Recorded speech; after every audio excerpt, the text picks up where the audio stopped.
I've been lucky to sing a lot of the conference sessions and talk to a lot of people on day one of learning technologies. So to be able to boil that down into one action that I can take away is very challenging. For me, it's about how I'm using AI in terms of thinking and the kind of cognitive processes that I'm using and AI is using to come up with better decision making. My takeaway is to go and explore that further. Coming to learning technologies, I would say don't come with the idea that you're going to find a silver bullet. For the past 2 years, AI seems to have been that silver bullet. And AI is not necessarily a product in itself, but it is more of an enabler.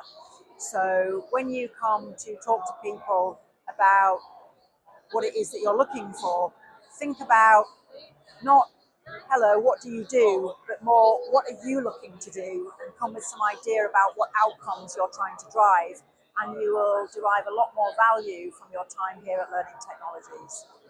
When I come to events like this is, even though when we can look at statistics, sometimes education's not as successful as we'd like it to be, people are passionate about it. People actually really do want to enable people to be able to work smarter, work more efficiently, produce better results.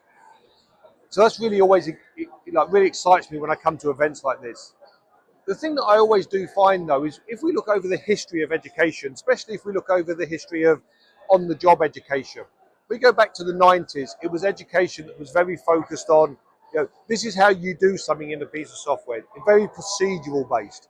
But actually, if we look between then and now, a lot of instructional design has evolved. We've gone through scenario-based training, challenge-based training, and where we're actually trying to make the actual learner perform some critical thinking. But what I have learned from being at Learning Technologies over these 2 days is the amount of organisations that are still stuck in that procedural-based learning. And it's actually because it's a safe place to live. It becomes that lowest common denominator. And if there was one takeaway and one thing that has just lit my fire even more and made me more passionate, is to actually get people to really start to evolve past procedural-based training and really look at ways AI can really change that. And that's my thing with AI.